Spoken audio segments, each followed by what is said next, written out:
इस सेगमेंट में हम लोग डिस्कस करेंगे the law of universal gravitation, यानी सार्वत्रिक गुरुत्वाकर्षण का सिद्धांत। बहुत ही फेमस सिद्धांत है, आप सभी लोग जानते हैं। यह सिद्धांत सर आइजक न्यूटन जी के द्वारा प्रस्तुत किया गया था। इस सिद्धांत के अनुसार इस ब्रह्मांड का कोई भी दो पार्टिकल, चाहे वो कहीं भी स्थित क्यों न हो, अगर उनके अंदर द्रव्यमान है तो वे दोनों पिंड एक दूसरे को आकर्षित करेंगे और उनके बीच में एक प्रकार का आकर्षण बल लगेगा, और वो जो आकर्षण बल लगेगा उसकी जो लाइन ऑफ एक्शन होगा, जो कार्य रेखा होगा, इन दोनों द्रव्यमानों के द्रव्यमान केंद्र को मिलाने वाले रेखा के अनुदिश होगा, और उस बल का जो परिमाण होगा वो दोनों पिंडों के द्रव्यमान के गुणनफल के अनुक्रमानुपाती और उन दोनों पिंडों के बीच के दूरी के वर्ग के व्युत्क्रमानुपाती होगा।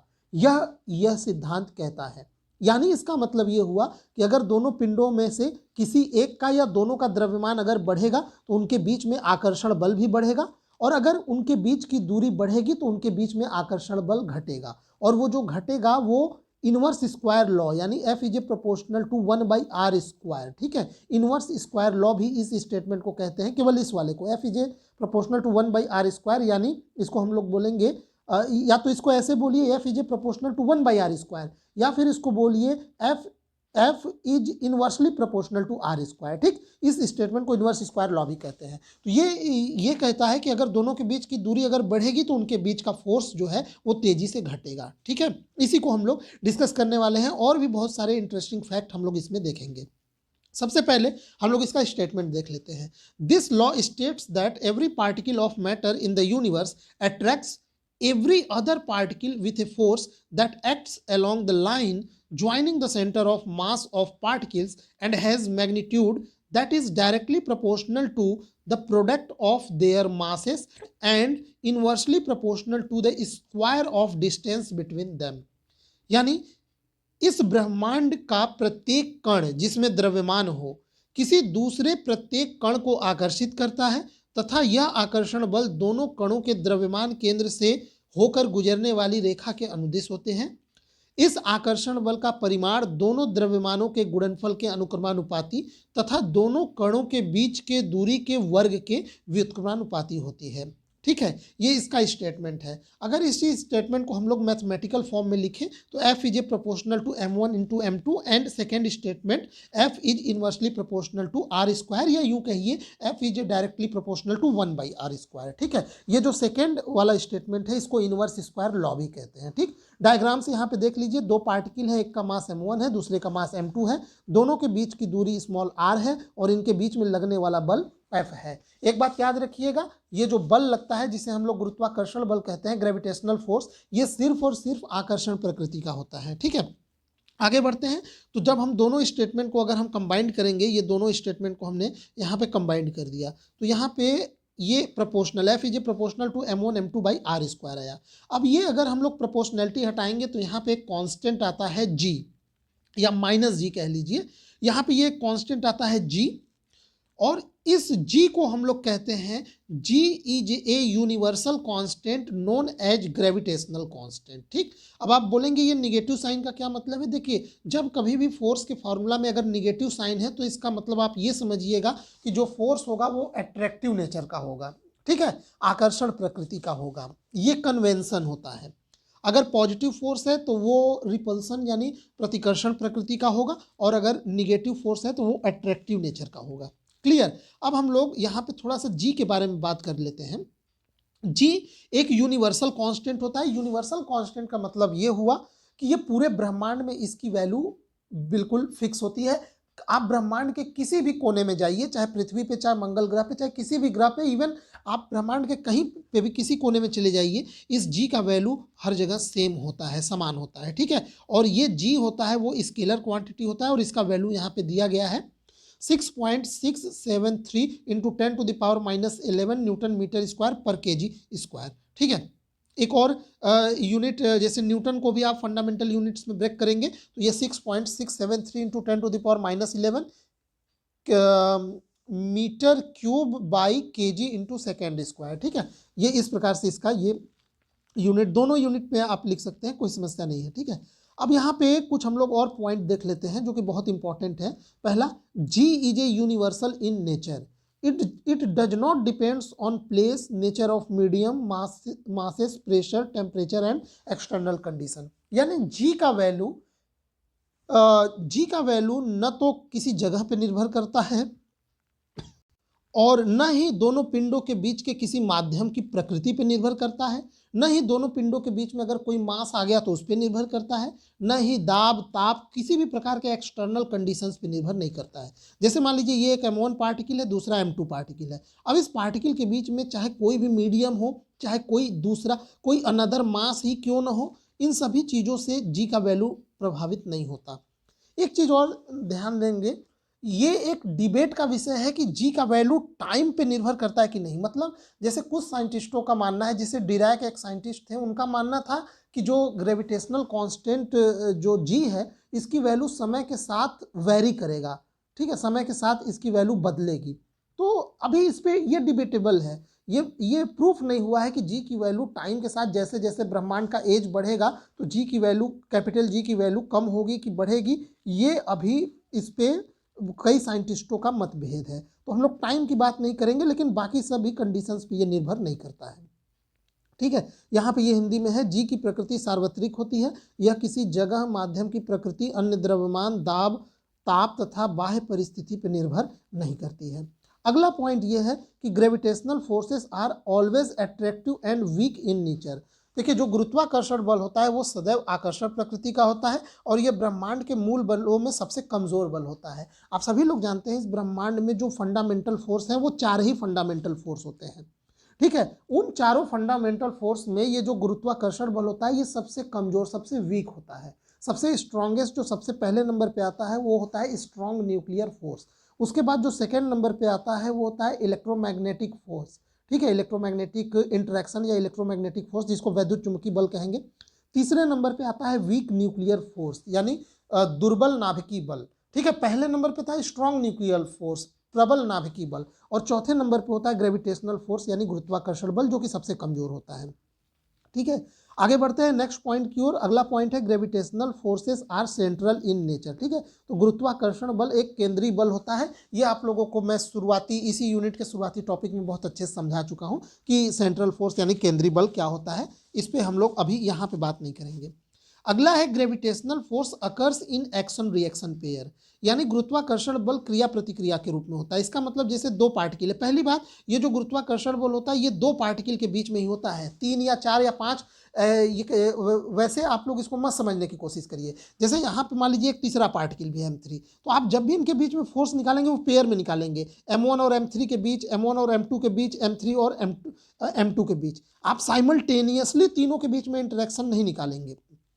तो ये चीज कहने की कोशिश कर रहा है कि ये क्रिया प्रतिक्रिया के रूप में होता है, यानी एक यहाँ पे पार्टिकल M1 है, दूसरा M2 है, तो जितना बल M1 M2 पे लगाएगा आकर्षण बल, उतना ही आकर्षण बल M2 M1 पे भी लगाएगा, ठीक है। दोनों का मैग्नीट्यूड सेम होगा लेकिन डायरेक्शन जो होगा वो अपोजिट होगा, मतलब ये इसको अपनी ओर खींचना चाहेगा और ये इसको अपनी ओर खींचना चाहेगा, ठीक। तो यही बात ये कहना चाह रहा है कि ये एक्शन रिएक्शन पेयर में होता है। नेक्स्ट पॉइंट है gravitational forces are completely independent of nature of medium between two particles. ये सबसे इंपॉर्टेंट टर्म मुझे लगता है, ये पॉइंट ये कहना चाह रहा है कि जैसे एक पार्टिकल यहाँ M1 है, दूसरा पार्टिकल यहाँ पे M2 है, अब इनके बीच में जो ग्रेविटेशनल फोर्स लगेगा वो इनके बीच के माध्यम पे निर्भर नहीं करेगा। मतलब अगर इनके बीच में वैक्यूम है तो भी फोर्स इतना ही लगेगा, एयर है तो भी लगेगा, इनके बीच में आप पानी भर दीजिए तो भी इनके बीच का फोर्स नहीं प्रभावित होगा। यानी ये जो इनके बीच में जो फोर्स लग रहा है ग्रेविटेशनल फोर्स, ये इनके बीच में चाहे कोई भी मीडियम आ जाए उससे फर्क नहीं पड़ता, ये प्रभावित नहीं होगा। दूसरे शब्दों में हम ये कहें कि जैसे पूरा फॉर्मूला अगर हम लिखते हैं मैग्नीट्यूड टर्म्स में तो G M1 M2 by are square लिखते हैं। अब यहाँ पे अगर दोनों पार्टिकल का मास यानी M1 M2 फिक्स कर दें और दोनों के बीच का दूरी फिक्स कर दें तो सिर्फ और सिर्फ बचा ये जी तो खुद एक यूनिवर्सल कांस्टेंट है, इसकी वैल्यू तो बदलने वाली है नहीं। यानी अगर दो मास आप फिक्स कर देते हैं, उनका मास अगर फिक्स हो गया, यानी उनका मास कम या ज़्यादा ना हो और उनके बीच का दूरी अगर फिक्स हो गया, तो आप इतना जान जाइए कि ये जी ये भी कांस्टेंट, यानी पूरा का पूरा ये कांस्टेंट हो गया, यानी ये फोर्स फिर और किसी चीज पे निर्भर नहीं करेगा। मैं बार बार बोल रहा हूं, भले ही दोनों पार्टिकल के बीच में कोई तीसरा चौथा पार्टिकल आप रख दीजिए, कोई फर्क नहीं पड़ेगा, इन दोनों पार्टिकल के बीच में लगने वाला ग्रेविटेशनल फोर्स इनके बीच में रखे गए मीडियम या कोई अन्य पार्टिकल या किसी चीज पे निर्भर नहीं करेगा, क्योंकि ये जो जी होता है ये यूनिवर्सल कांस्टेंट होता है, ये इन सब मीडियम के प्रॉपर्टी पे निर्भर नहीं करता।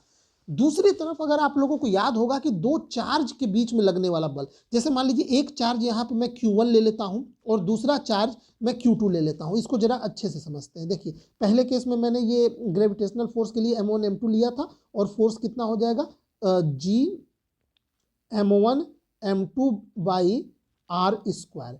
अगर मान लीजिए मैं दो चार्ज ले लेता हूं, एक चार्ज Q1 है और दूसरा चार्ज Q2 है और इनके बीच की भी दूरी R है, तो इनके बीच में जो इलेक्ट्रोस्टैटिक फोर्स लगेगा वो कितना लगेगा, वो आप सभी लोग फॉर्मूला जानते हैं, 1/4 पाई एप्सिलॉन इंटू के, या एप्सिलॉन नॉट इंटू के भी कर सकते हैं, एप्सिलॉन इंटू के किसी मीडियम के लिए Q1 Q2 by R square, ये फॉर्मूला होता है। अब आप देखेंगे कि दोनों फार्मूला सिमिलर है, लेकिन एक बहुत बड़ा अंतर है। यहाँ पे अगर दोनों चार्ज फिक्स कर दिए और इनके बीच का दूरी भी फिक्स कर दिए, तो यहाँ पे ये जो कांस्टेंट है 1/4 पाई एप्सिलॉन नॉट या एप्सिलॉन इंटू के, ये यूनिवर्सल कांस्टेंट नहीं है, इसमें एक टर्म आ रहा है के जो होता है वो डाइइलेक्ट्रिक कांस्टेंट यानी किसी मीडियम का परावैद्युतांक होता है।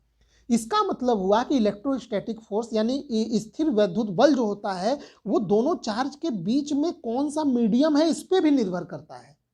अगर मीडियम चेंज कर देंगे तो दोनों के बीच का लगने वाला इलेक्ट्रोस्टैटिक फोर्स बदल जाएगा। जैसे मान लीजिए दोनों चार्जों के बीच में एयर है, तब जो फोर्स लगेगा वो, और यदि दोनों चार्ज के बीच में मान लीजिए हम कोई मीडियम जैसे पानी रख देते हैं, तब जो इलेक्ट्रोस्टैटिक फोर्स लगेगा वो दोनों अलग अलग हो जाएगा। भले ही दोनों चार्ज का वैल्यू फिक्स हो, दोनों के बीच का दूरी फिक्स हो, बट आप मीडियम अगर बदल देंगे उनके बीच का तो इलेक्ट्रोस्टैटिक फोर्स चेंज हो जाएगा। यही ये फार्मूला कह रहा है। जैसे पानी अगर आप मीडियम मान लीजिए एयर रहता है, तो यहाँ पे यहाँ पे ये पूरी वैल्यू मान लीजिए 1 हो जाएगी, 4 पाई यहाँ पे ये एप्सिलॉन नॉट हो जाएगा, के का वैल्यू मान लीजिए 1 हो जाएगा, ठीक, के यहाँ से हटा दीजिए। लेकिन अगर एयर रखेंगे तो यहाँ के आ जाएगा और के का वैल्यू वाटर, पानी अगर रखेंगे इनके बीच में तो पानी का जो परावैद्युतांक जो के होता है वो 81 होता है लगभग। तो यानी जितना इलेक्ट्रोस्टैटिक फोर्स एयर में लग रहा था उसका 1/81 टाइम्स कम हो जाएगा मीडियम के कारण। ये मैं आपको इसलिए बता रहा हूं कि दोनों में अंतर समझिए। ग्रेविटेशनल फोर्स यहाँ पे जो जी है ये यूनिवर्सल कांस्टेंट है, ये मीडियम पे निर्भर नहीं करेगा, बट इलेक्ट्रोस्टैटिक फोर्स में ये जो कांस्टेंट होता है ये मीडियम पे निर्भर करता है। ठीक है, तो आई होप यहाँ पे आप ये चीज समझ गए होंगे, आपको कुछ जानने को भी मिला होगा इसके बारे में। अब हम लोग आगे बढ़ते हैं और आप लोग 2 वर्ड यहाँ पे सुन रहे हैं। एक्चुअली 2 वर्ड क्या, मैं आप लोगों को 3 वर्ड बताता हूँ। एक ग्रेविटेशन हो गया, जिसे हम लोग गुरुत्वाकर्षण कहते हैं। दूसरा हो गया ग्रेविटी, जिसे हम लोग गुरुत्व कहते हैं। और तीसरा वर्ड हो गया एक्सेलरेशन ड्यू टू ग्रेविटी, जिसे स्मॉल जी कहते हैं। और एक और चौथा ले लीजिए ग्रेविटेशनल कांस्टेंट कैपिटल जी। या हम लोग इनमें अंतर भी थोड़ा समझ लेते हैं। जैसे ग्रेविटी क्या होता है पहले, अच्छा वो चारों वर्ड मैं यहाँ पे लिखा भी हूँ, देखिए। एक होता है ग्रेविटेशन, जिसे हम लोग हिंदी में गुरुत्वाकर्षण कहते हैं। एक होता है ग्रेविटी, जिसे हम लोग गुरुत्व कहते हैं, ठीक है। एक होता है acceleration due to gravity small G, और एक ग्रेविटेशनल कांस्टेंट कैपिटल जी। हम इन चारों में अंतर समझते हैं, यहीं पे समझ लेते हैं। देखिए जो ग्रेविटेशन होता है ये ब्रह्मांड के किन्हीं भी 2 आर्बिट्रेरी पार्टिकल्स के बीच में लगने वाला आकर्षण बल होता है।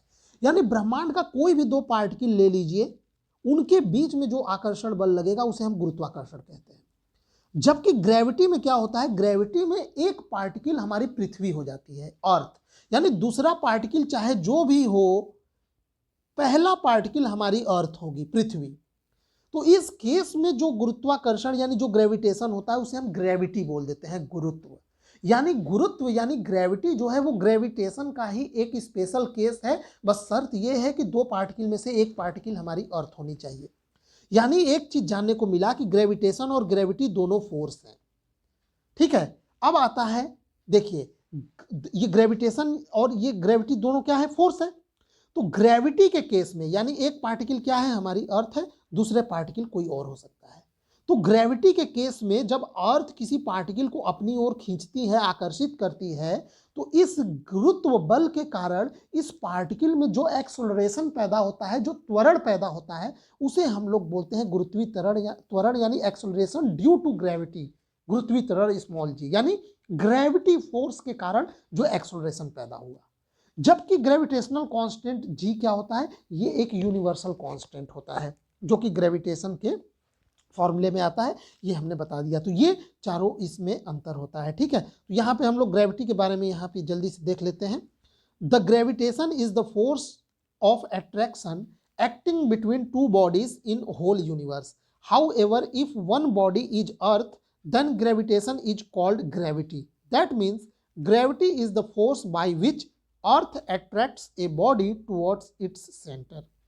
यानी ये कहना चाहता है कि इस ब्रह्मांड के किन्हीं भी दो कणों के बीच लगने वाला आकर्षण बल गुरुत्वाकर्षण कहलाता है।